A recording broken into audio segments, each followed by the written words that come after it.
On va parler maintenant du couvre-feu parce que c'est la décision de la maire d'Amélie-les-Bains-Palalda puisque lundi dernier, la salle municipale a été incendiée. C'est une petite commune des Pyrénées-Orientales et il s'agit d'un incendie volontaire qui a été déclenché par deux jeunes. Ils ont 10 et 13 ans. Ils habitaient la commune et donc la maire a décidé de décréter un couvre-feu. C'est un reportage de Malo Steiner, Nicolas Roger avec le récit de Mathilde Ibanez et François Tiskiewicz.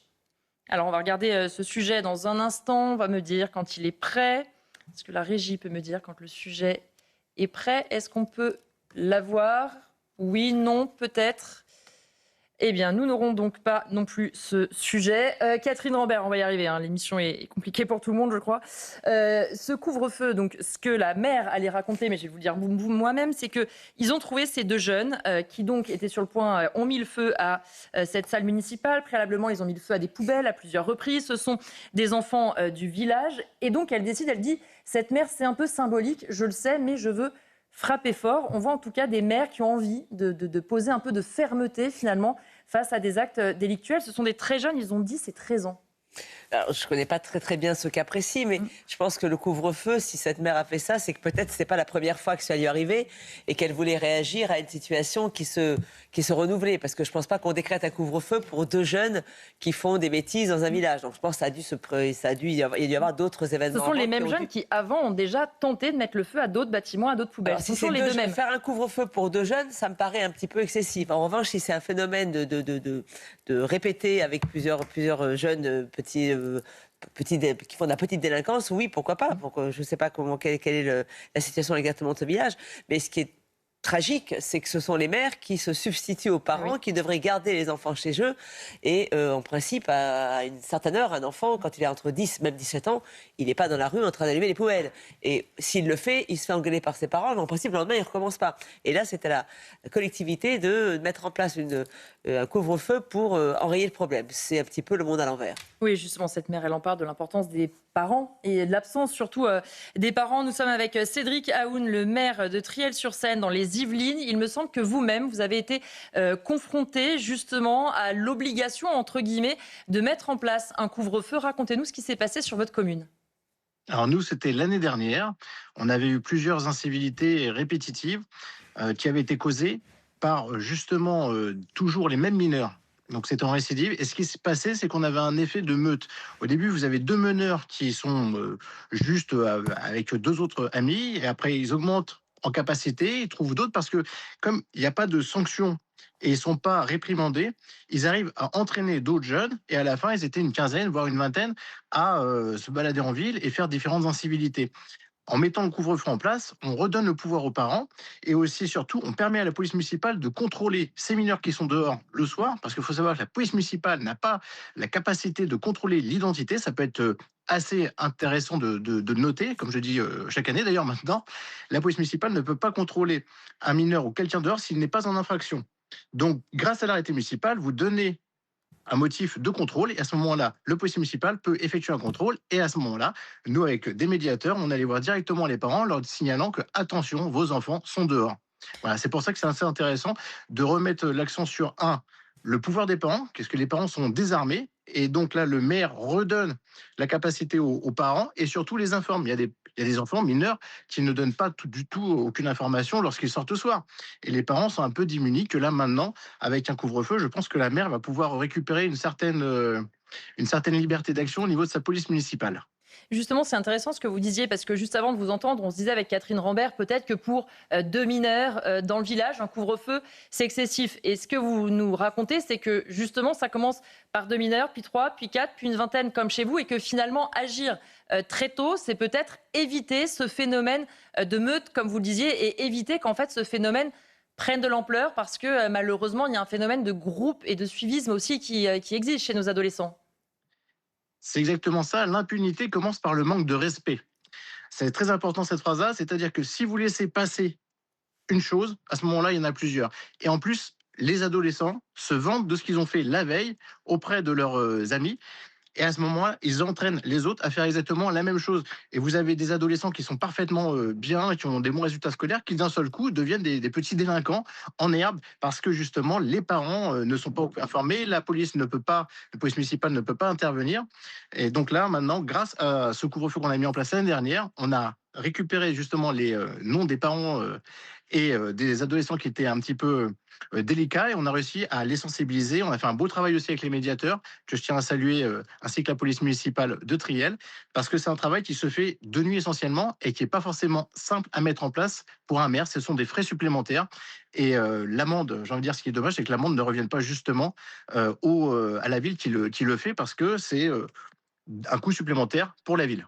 Ce qu'on disait aussi à l'instant, c'est que le maire, vous, la maire aussi d'Amélie-les-Bains-Palalda, ce sont aussi des actes qui font que vous substituez à l'État. Vous le dites vous-même, comme on ne peut pas contrôler un mineur quand il est dehors la nuit sans raison, vous mettez en place ce couvre-feu, vous permettez ainsi de récupérer un certain nombre d'informations. On voit que ce sont aussi les maires qui sont en première ligne. Vous n'avez pas énormément de moyens, on le sait, pour agir. En revanche, vous avez peut-être plus de bon sens que l'État en trouvant des solutions qui permettent véritablement quelques avancées et un retour au calme aussi dans vos communes. On est dans du grand délire, je pense, parce que un animateur en collège, un surveillant de collège, peut très bien demander justement une autorisation de sortie en pleine journée à un enfant mineur pour savoir s'il a l'autorisation de sortie de ses parents. Et par contre, la nuit, un policier municipal assermenté ne peut même pas contrôler l'identité d'un enfant. Vous voyez à quel point il y a un décalage. Merci beaucoup en tout cas Cédric Aoun d'avoir été avec nous. Je rappelle que vous êtes le maire de Triel-sur-Seine dans les Yvelines. Alors c'est vrai que Michel Aubin, on se dit c'est quand même dommage d'en arriver là pour certains mineurs qui mettent le bazar dans les communes. On doit instaurer des couvre-feux, on doit faire des contrôles. Néanmoins, quand on écoute un certain nombre de maires, ils nous disent mais en réalité on n'a pas le choix. C'est soit on fait ça, c'est un peu le seul levier possible, soit on laisse faire.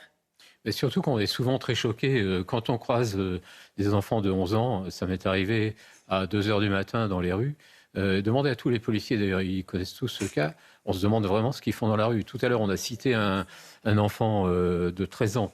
À 13 ans, on est encore un enfant, qui a été grièvement blessé à Toulouse par balle à 1h30 du matin. Je veux dire, à 1h30 du matin, même s'il fait du chouf. Il n'a pas à être là. Voilà. Bon, donc le couvre-feu. Alors la question de ces mineurs, ça commence où, ça finit où? Ça, c'est vraiment un sujet important et on va le retrouver tout le temps parce que cette loi sur les mineurs de 45 continue de peser dans notre état de droit, qui fait que la minorité, c'est jusqu'à l'âge de la majorité. Donc l'âge de la majorité, c'est 18 ans et du coup on est mineur jusqu'à 18 ans, ce qui, de mon point de vue, n'est pas très juste dans cette affaire-là. Quand ce sont des grands enfants jusqu'à 14 ans, 15 ans, c'est pas normal qu'ils soient en pleine nuit dans la rue seuls. Alors, le couvre-feu, c'est une bonne solution. Le maire de Triel dit ça très bien. Ce qui n'est pas normal aussi, c'est que la police municipale ne puisse pas demander leur identité à des mineurs. Là aussi, si on veut mettre un peu d'ordre dans ce pays, il faut quand même adapter notre arsenal répressif législatif. Oui, voilà, ça, c'est pas, malheureusement, c'est pas le maire qui peut le faire. Et appeler les parents et dire votre enfant est au commissariat. C'est vrai. Allez le chercher. C'est vrai, sachant que toutes les communes n'ont pas non plus des polices municipales de nuit, clairement. D'accord, mais enfin que c'est hallucinant. Et puis pour le maire, d'aller voir des parents, etc., c'est quand même une démarche qui est pas toujours anodine, difficile, je veux dire courageuse, parce que les parents en question, parfois, quand vous les rencontrez, ils valent pas tellement mieux que leurs enfants qui sont dans la rue. S'ils ont a priori laissé un enfant de 10 ans seul dans la rue sans se demander où il est en pleine nuit. Les policiers qui vous racontent ces histoires vous disent on va chez les parents et on trouve quoi? Des gens qui sont sous l'emprise de la cocaïne, on y revient, etc. dont les enfants sont complètement abandonnés, personne ne sait qu'ils existent et personne ne sait qu'ils sont dehors. Donc on a tout ce travail à faire qui est long et fastidieux. Vous avez raison. Moi, je l'ai noté. Je ne sais pas que les policiers municipaux n'avaient pas le droit de relever les identités. C'est un élément parmi d'autres.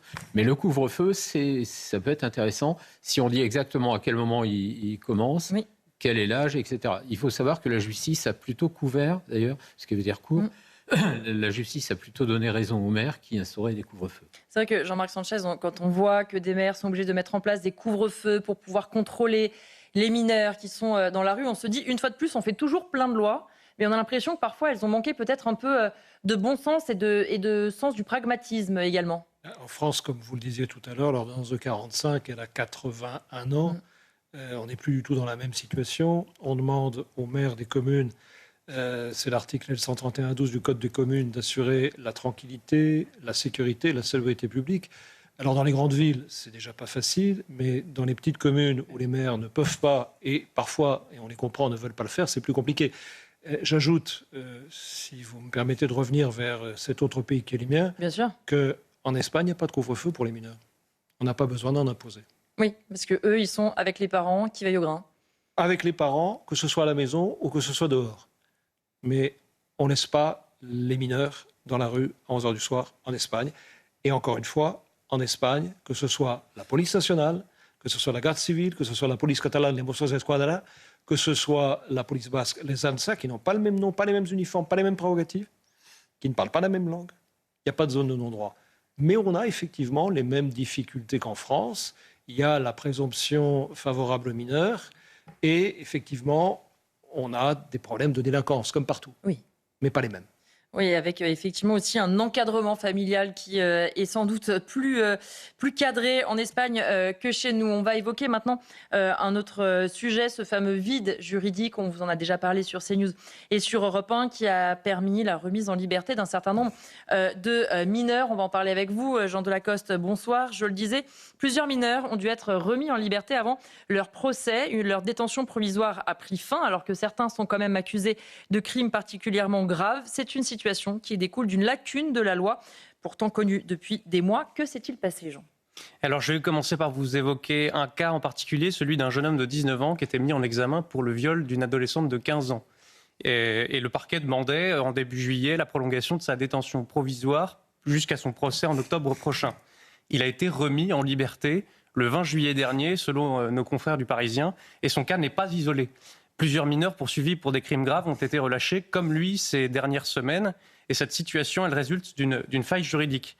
La loi ne permettait pas de prolonger la détention provisoire des mineurs au-delà de 2 ans. Le Conseil constitutionnel avait censuré le dispositif prévu pour combler cette lacune. Et le Parlement avait jusqu'au 1er juillet pour agir, mais sans explication, le délai n'a pas été tenu. Une nouvelle loi a été adoptée en urgence fin juillet, le 24. Mais dans ce laps de temps, combien de mineurs ont pu être libérés? La chancellerie n'a mentionné qu'un seul cas à nos confrères. Moi, j'en ai compté 5. Il y en a les 3 qui sont évoqués par nos confrères. Ce jeune homme poursuivi pour viol, le premier que j'ai évoqué, un mineur mis en examen pour meurtre à Conflans-Sainte-Honorine et un autre impliqué dans un violent homejacking à Sèvres.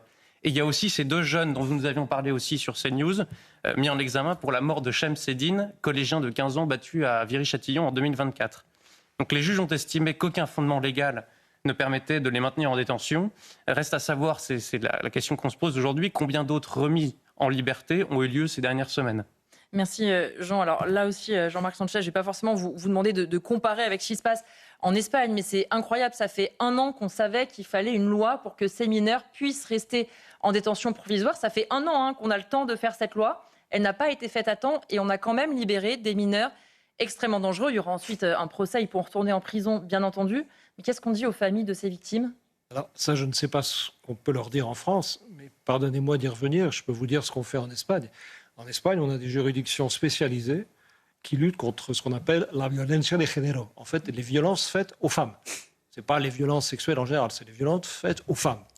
Et aux femmes en particulier dans cette affaire, si j'ai bien compris, il y a 2 mineurs qui, en fait, ont été poursuivis pour viol et qui ont été remis en liberté. Exactement, vous avez bien compris. En Espagne, ça ne serait jamais arrivé. Honnêtement, Catherine Rambert, en Espagne, ça ne serait jamais arrivé, et sans doute d'ailleurs dans d'autres pays non plus. Ce qu'on a on va du mal tous à migrer en Espagne, on va faire comme les migrants de Ceuta, on va y aller. Je vous y invite, c'est le plus beau pays du monde. Yo hablo espagnol, yo lo sé. Pues perfecto, pues encantado, cuando usted quiera. Je ne vais pas faire la traduction moi-même, alors on va repasser au français si vous voulez bien, mais c'est vrai que Catherine, ce vide législatif, quand on a 1 an pour le combler, je pense que tout le monde a beaucoup de mal à comprendre comment on a mis 1 an. Alors très bien, depuis la nouvelle loi a été votée, tout cela va rentrer dans l'ordre. En attendant, on a quand même pu libérer des mineurs et Jean a fait leur portrait extrêmement dangereux. Oui, c'est pas des voleurs de cerises. Parce que déjà, pour qu'un mineur soit en détention provisoire, il en faut. Donc, on voit qu'il y en a libéré. Oui, alors, bien sûr, on se demande pourquoi. On se demande aussi pourquoi un juge n'a pas de bon sens, même si un juge est chargé de faire respecter la loi et ne prolonge pas la détention de ces mineurs, en fonction de la gravité de ce qu'ils ont commis. Bon, faut parfois s'interroger aussi. Oui, pourquoi ça n'a pas été voté? Pourquoi on n'avance pas sur les lois fondamentales alors que dans ce pays, il y a une forte demande de sécurité, alors qu'il y a une forte demande d'ordre? Eh bien, on voit bien que l'arsenal législatif ne suit pas. Bon, voilà, espérons que ça va plus se reproduire. Mais enfin bon, on vient toujours après l'incendie en France. Pardon, c'est une image un petit peu déplacée après ce qu'on vient de vivre. Mais voilà, une fois qu'il y a eu le feu, on se dit ah bah oui, on aurait dû anticiper. Bah oui. Oui, C'est comme l'affaire des Canadair, on aurait dû en acheter. Oui, mais en plus, Michel Auboin, là, pour le coup, parfois, peut-être qu'on se retrouve un peu pris au piège trop tard, mais on sait, et on l'a dit tout au long de cette émission sur tout un tas de sujets, à quel point la délinquance des mineurs, aujourd'hui, il faut être ferme quand on le peut, et il faut être rigoureux. Sur un thème aussi important de savoir qu'on laisse sortir des mineurs qui ont commis ou qui sont présumés coupables de viol ou de crimes, une fois de plus, quel message on leur envoie avec grâce à un vide juridique, chers amis? Vous êtes dehors, et il faut voir certains, quand ils sont sortis, ils ont été célébrés par leurs amis parce qu'ils sont passés par la case prison. Ils ont presque gagné quelque chose, en fait, en passant par la case prison. Oui, c'est terrible pour les victimes. Alors, ça renvoie à plusieurs sujets qui sont presque tous d'ordre juridique. Le premier, c'est quand même l'usage des fameuses questions préjudicielles de constitutionnalité, les QPC, qui ont été mises en place à l'époque de Nicolas Sarkozy, qui permettent à tout un chacun pratiquement de saisir le Conseil constitutionnel. Ce n'est pas la question de la saisine du Conseil constitutionnel, c'est ce que fait le Conseil constitutionnel de ces QPC. Moi, j'ai lu la décision du 27 juin 2025 qui était à l'origine de ça. J'avoue que je ne comprends pas. Parce qu'on a tellement étendu le champ de la constitutionnalité. C'est pourtant les gens qui ont signé la décision, certains d'entre eux, je les connais, des gens tout à fait raisonnables. Je ne comprends pas cette décision, cette lecture de la Constitution. Et plus le temps passe, et plus le Conseil constitutionnel élargit sans texte, sans base juridique, sa perception de ce que doit être l'état de droit et la Constitution de la France. Deuxièmement, pourquoi est-ce qu'il faut 2 ans avant de pouvoir juger un jeune mineur sur une affaire aussi apparemment évidente qu'un viol d'une jeune fille? Et aussi grave. Et aussi grave. Pourquoi est-ce qu'il faut 2 ans? Alors, je ne m'adresse pas à l'avocat, moi je n'en sais rien. Je vois des affaires criminelles, il faut 5 ans de préventive avant qu'on commence à les traiter. Des affaires que je connais mieux en droit administratif, où il faut 1 année entière pour traiter des sujets. On a un problème de longueur de ces procédures. Et là, ce n'est pas de la faute des avocats, c'est simplement la machine juridique qui prend quand même un temps infini. Moi, je pense que quand ça concerne les mineurs, il faut qu'on ait un traitement rapide. Je ne dis pas qu'il faut traiter en 2 jours. Bien sûr, 2 ans, il faut le temps d'une procédure. 2 ans, c'est beaucoup. C'est quand même. Je vais balancer une petite pique sur le Conseil constitutionnel parce qu'une anecdote me revient en mémoire. J'avais été interviewé il y a quelques années Michel Sarras, ancien ministre qui en était membre. J'étais arrivé un peu plus tôt au rendez-vous. Il n'y avait personne dans les couloirs et lui il faisait sa sieste. Je l'avais réveillé. Donc ils sont pas stressés au Conseil constitutionnel. Je ne sais pas si tout le monde fait sa sieste, Non, mais Jean-Marc Sanchez, sur la comparaison là aussi également, parce que Michel Auboin disait pourquoi ça prend 2 ans. Et puis la dernière chose quand même pour la chancellerie, c'est quand même l'instance qui fabrique les lois. Or que la chancellerie n'ait pas réussi à faire passer ce texte, qui va corriger ou non d'ailleurs, parce qu'en fait ça va repasser de nouveau devant le Conseil constitutionnel, mais peu importe, n'ait pas réussi dans les temps à faire voter ce texte, c'est un signe d'une difficulté qu'a le Parlement aujourd'hui à s'emparer des textes qui sont importants pour la nation. En un mot très rapide, Jean-Marc Sanchez, en Espagne, un délai on n'est pas à 2 ans pour juger un mineur, j'imagine. Ils sont beaucoup plus courts, mais la raison pour laquelle, c'est pas la seule en France, la justice est lente, c'est parce qu'elle est pauvre. Et pourquoi est-elle pauvre en moyens, en personnel, en matériel? Parce que le pouvoir politique l'a toujours souhaité. Et c'est ainsi qu'on a une justice qui n'est pas celle que l'on pourrait espérer. La France a le budget par habitant parmi les plus faibles d'Europe.